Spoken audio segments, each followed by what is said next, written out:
ஷேய் எப்பா பிரம்மா பேசுகிறேன்ப்பா. சூரியன் கிளியரா அடைஞ்சிட்டான். சரி, கணக்கு புரிஞ்சுக்கோப்பா. இந்த ஐயா ஆலயம் சிவன் கோயில் ஆலயம் காவலுக்கு இருக்க சொன்னால் பூரா ஊருக்காட்டுக்குள்ளே ஸ்டேஷனை போட்டு பூரா அரசியல்வாதி பூரா பூமியை கூறு கூறா அடித்து பட்டா போட்டு பவரை போட்டு நாசம் பண்ணிட்டான். கணக்கு முடிக்காரு. இது பெரிய கணக்கு. காவல்துறைன்னு என்ன அர்த்தம்? ஐயா ஆலயம் இருக்குல்ல, சிவன் கோயில் ஆலயம் காவல்துறை எங்கே ஓட்டுருக்கான் ஸ்டேஷன்?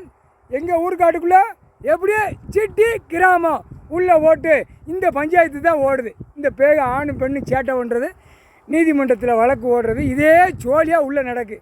அப்போ பூமியில் என்ன நடக்கு ஏது நடக்குங்கிற கணக்கு பார்க்காம எப்படி அரசியல்வாதி சாச்சி விட்டான்? எப்படியே காவல்துறை இப்படியே போய் உட்காந்துக்கோ, இவன் சண்டை ஓட்டு வருவான், இதே இந்த ஜோலியை நீ பார்த்துக்கோ, நீதிமன்றத்தில் வழக்கு இருந்தால் இப்படியே போட்டுக்கோ, வெட்டு குத்து எது வந்தால் இதே பாரு அப்படின்னு விட்டுட்டான்.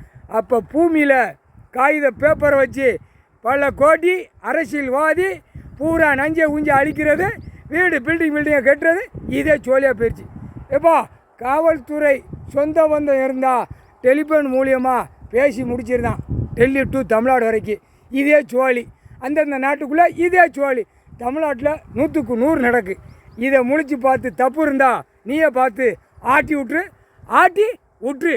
சனி பார்வை விழுந்தா எல்லாவனும் புரிவான், ஆணும் பெண்ணும் முக்கால் சத்தியம். புரிஞ்சுக்கப்பா. காவல்துறை கணக்கு போட்டுக்கிட்டு இருக்காரு இப்போ ஐயா.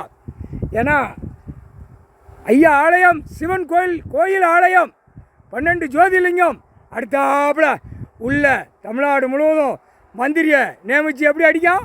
இது பூரா முழிச்சு பார்த்து உள்ள இராணுவ வரையில் கணக்கு 10 கணக்கு துஷ்டில் எடுப்பார், கணக்கு உள்ள மாட்டுவான். இதுதான் கணக்கு.